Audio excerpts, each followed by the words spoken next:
Greetings, Pat Flynn here. Just enjoying the morning in this classy attire.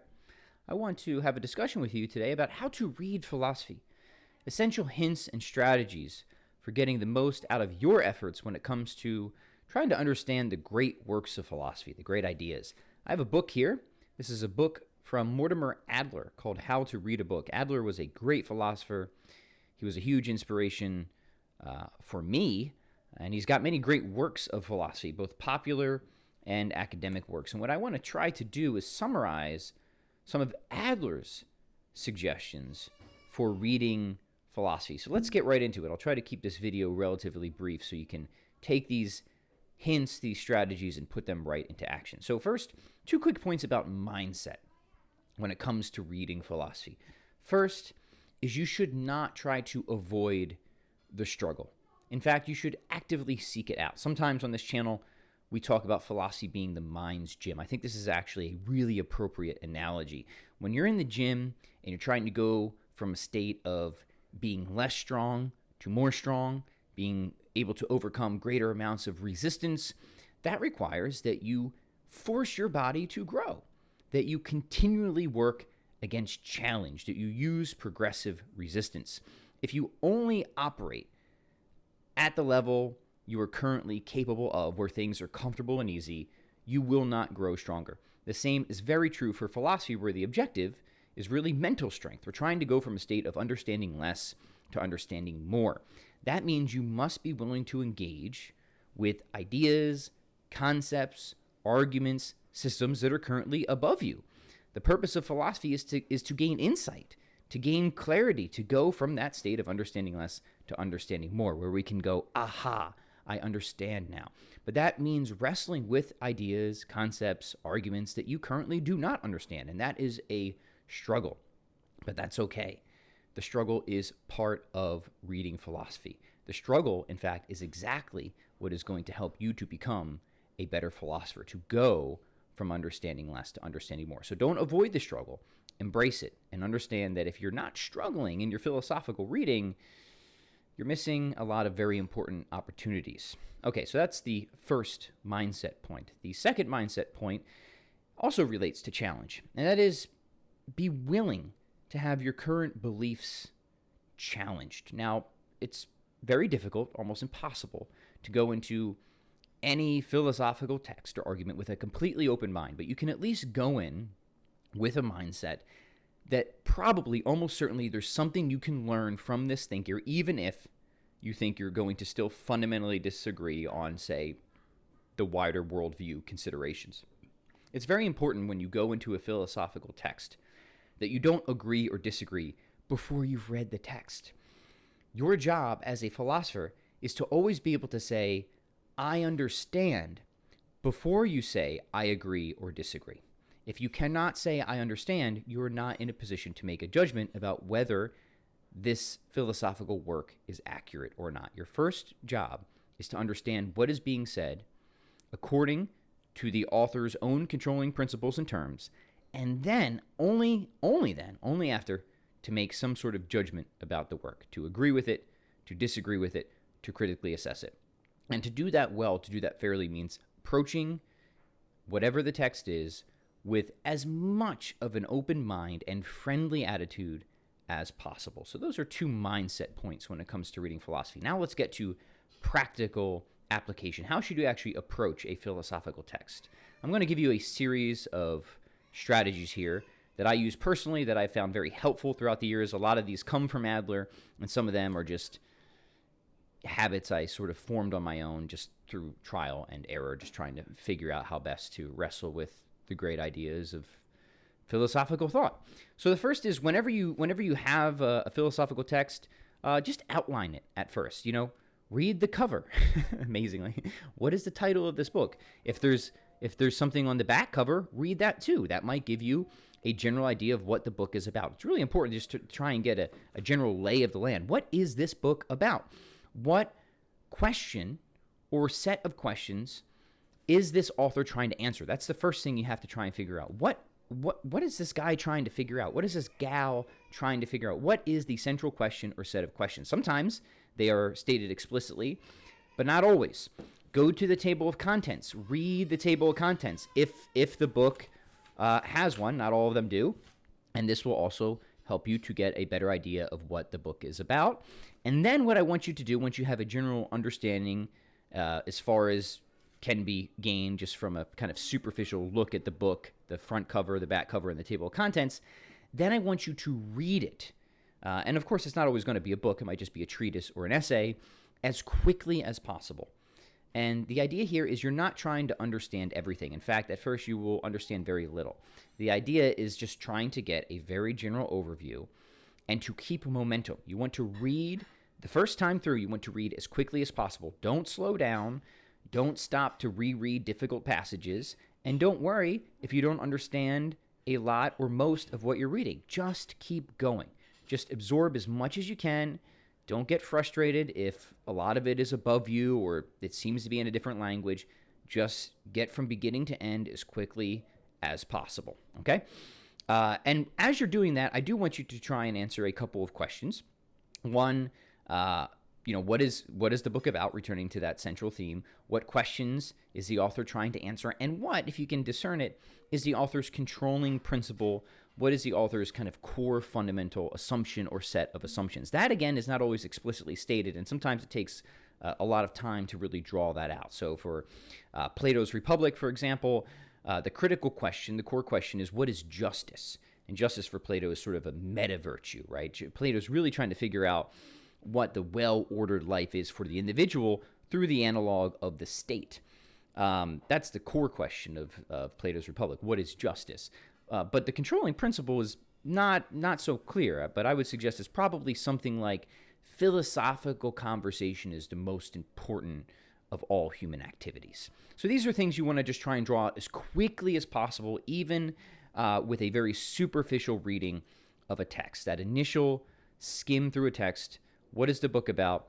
What are the controlling principles or assumptions of the author? Okay, then what you're going to do is you will then engage a much more deliberate and deeper read of the text. This is where philosophy is best done slow. And this is where preferably you will be taking notes throughout. I very much recommend, you can see pretty much any book you grab of mine, you'll see that I'm constantly underlining what I think are important passages. Here I'll try and pull some examples out. Lots of, you'll see writing, if you can see the screen there. In the marginalia at the bottom of the pages, and don't just take notes in the margins. Also ask questions too, questions that are sort of lingering in your mind. You don't want to forget those. If an important question pops up as you're reading through a philosophical text, write it down right in the text. I like to underline important passages or phrases, and I like to either bracket or highlight what I think are really central arguments in a philosophical text. So these are all very good common practices. You want to be wrestling with a philosophical text at this point. And indeed, your reading needs to be active. Adler has a wonderful analogy when it comes to reading in general, but it certainly applies to philosophy, that it's not just, you're not just a completely passive receiver, right? It's really sort of like, it's like baseball, right? Where yes, the author is throwing the pitch, but it is your job as the catcher to catch it. Now, some authors are going to throw, more straight and true than others, but your job as somebody who's trying to catch the message is to be as active, as engaged, and as responsive as possible so that you can catch as much as the message as possible. So that's where the sort of analogy breaks down. If somebody's throwing a baseball, you either catch it or you don't. But when it comes to reading, especially philosophy, you can catch more or less. You might catch everything that somebody's trying to communicate to you. That's rare. Or you might catch most of it, some of it, or very little of it. And your job is to catch as most as possible, ideally the first time through, but to catch more and more every time you go through. So this requires, now at this stage of reading, you are going to reread difficult passages, take notes, underline, ask critical questions, write those questions down so that way as you come back again and again, you can try to answer them with more clarity and depth. And indeed, that is part of the philosophical process. Philosophy, when it is done well, is done slow and repeatedly. You should never just read a good philosophical book once. You should read it many, many times throughout many years. I mean, Adler gave the advice for Aristotle's Ethics that you should read it at least 12 times, but over the course of at least 12 years. Every time you come back to the text, you're going to pick something up that you didn't pick up originally, and as you just have more life experience and perspectives, that of course is going to inform how you interpret the text as well. Okay, so now here's another important, I think, very important aspect when it comes to reading philosophy. Reading philosophy is not just about reading philosophy, believe it or not. If you really want to understand as much as possible when it comes to the great philosophical ideas, you should take advantage of wider resources. One struggle that people have when reading some important primary text is coming to terms with the author. Philosophers often use terms that are common in everyday modern language, but they have a very specialized or technical sense when it comes to how that philosopher is using them. So, for example, when Thomas Aquinas uses the term substance, he doesn't mean like a chemical substance. For him, a substance is any sort of being that exists in its own right, that has a substantial form and a characteristic sort of range of activities and operations. A human being is a substance for Aquinas. Now, that's just a simple example where if you go in with a sort of kind of modern or contemporary notion of substance, you might completely misunderstand what the philosopher, in this case Thomas Aquinas, is actually talking about. So sometimes you can kind of figure out what philosophers mean by the terms they're using just by looking at the wider context, but it's not always that simple. Sometimes you really do need and should take advantage of outside help. So conveniently, I actually have a secondary text here. I do recommend, this one is on Aquinas. This is just a beginner's guide to Aquinas from philosopher Ed Feser. Really great text.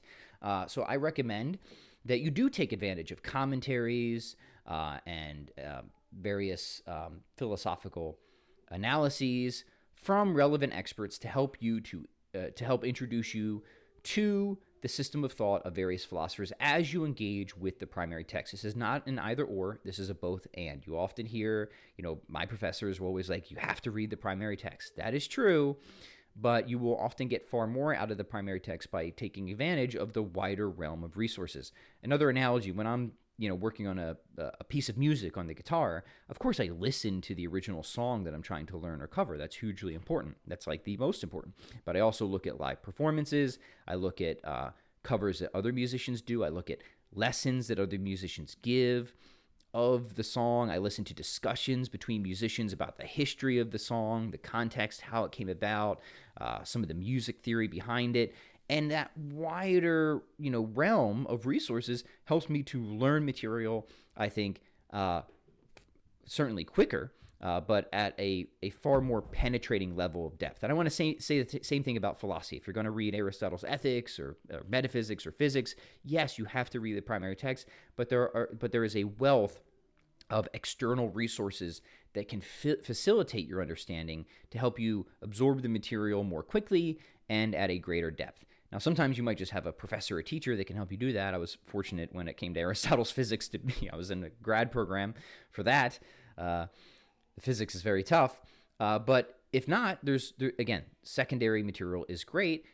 Even listen to podcasts, listen to lectures as well. There's, especially for the great works of philosophy, you can find free lectures online. Listen to those. Those can be really, really helpful for just at least getting you started when it comes to understanding the language that philosopher uses. You have to be familiar with their core terms and concepts. Otherwise, you are inviting many opportunities for misunderstanding. This is perhaps the most critical point that I can press. You have to understand a philosopher on their terms. Okay. All right. The last thing I want to offer for your consideration is that when you're reading philosophy, do it for some end or purpose, some telos. One of the best ways, I think, to really understand some philosophical material is to try and do something with it. Not just like shape your life according to it. Sometimes philosophers will give you very good practical advice, but to do something with it. Write an article about it. Write an essay about it. Summarize it. Teach it to somebody else. Do a podcast on it. When you try to take some core philosophical idea and communicate it to others in some way, that will force you to be far more attentive and engaged when you yourself are trying to understand that idea. And then I think you should also try to evaluate it. And once you have gotten through a philosophical text, once you can say, I understand, where do you fall? Do you agree? Do you disagree? Or do you remain uncertain? Make a critical judgment, but then back it up. Give your reasons why. I disagree. Here's why. Here's why I think Plato or Aristotle or Aquinas or Leibniz or Descartes or Kant or whoever was wrong on this or that particular thing. Or here's why I think they were actually correct. And here's where I can take their argument even further. The goal of the philosopher, of course, is to take that critically reflective turn back on human experience to illuminate and set it in a vision of the whole. So you have to enter that philosophical conversation at the end of the day. What are you doing with the material that you are reading? How are you evaluating it? First, you understand, then you make up your mind about it. And if possible, produce something out of it. Even just for your own purposes, even if you never share it with the world, write a little summary, write a little essay about it. Or, maybe you do want to be a little bit more creative. Maybe you're trying to work on some larger philosophical project and you're trying to incorporate a certain line of thought. Do that. My suggestion is just do something with the material that you are reading, because that level of activity will cause you to be a far more attentive and I think absorbent philosophical reader. So those are my hints and essential strategies for reading philosophy. Again, let me summarize them very quickly. A couple points about mindset. Expect a challenge. You should be engaging with stuff that is currently above your level of understanding. This will cause you to do mental pull-ups to go from a state of understanding less to understanding more, but also expect to be challenged in the things that you already believe and try to have as much of an open mind as possible. Always go into a philosophical text expecting to be able to learn something, to be able to profit in some way from that philosophical text, even if you are fairly confident that you might still disagree in general with the author. Try to be as fair as possible when you approach a philosophical text. From there, make sure that you generally outline a book. Try to get a broad 10,000-foot view understanding of what the book is about. This can be very simple by just reading the front cover, the back cover. Maybe you just also read a little summary or review online. There's nothing wrong with that. Look at the table of contents. From there, read the philosophical work as quickly as possible. Don't slow down. Don't stop. Keep momentum. Don't worry about understanding it all. But as you are skimming, try to answer some core questions, such as what are the core questions that this philosopher is trying to answer? What are the core principles or controlling assumptions of this philosopher? Those are the two most important things to keep in mind.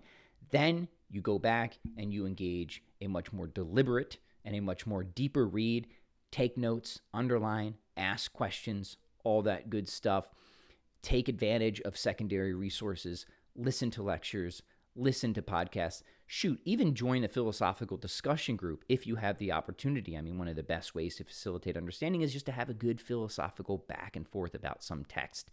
Not too long ago, I was in a local group where we were working through Augustine's Confessions. Really profitable. I got a ton out of that group, even though I thought I was already pretty familiar with that work. So if you have other people to converse with, or have a little reading group, that can also be very valuable. And critically, make sure that you understand the core terms and concepts that, Aristotle, Aquinas, whoever the philosopher is, the terms and concepts they are using according to the way that they are using them. You have to gain conceptual clarity there. Otherwise, you might completely misunderstand what a philosophical text is about. And finally, make up your mind about the text, but only after you say confidently, I understand what this author is saying. Then make a critical judgment about it. Do you agree? Do you disagree? And why? Be able to give your reasons for agreement or disagreement, and then do something with it. Write, teach, whatever you want to do. Make a podcast. Let the philosophy that you absorb beget further philosophical activity on your own end. So that's all I have for today. A little bit different of a video. If you don't have it already, I highly recommend this book, How to Read a Book by Mortimer Adler. Of course, it covers much more than just reading philosophy. It also has hints for reading science and fiction and poetry and all the other important genres that you should be engaging with.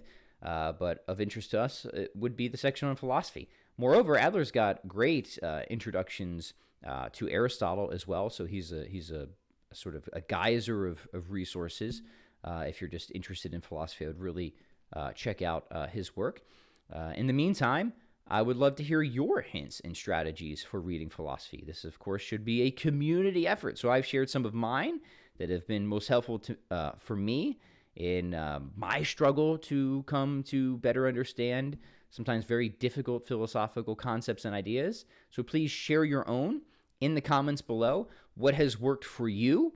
How do you go from understanding less to understanding more? Please comment below. Would love to hear about it. I'm Pat Flynn. This is Philosophy for the People. And as always, remember that philosophy is the mind's gym, and we're here to ensure that you never skip thought day.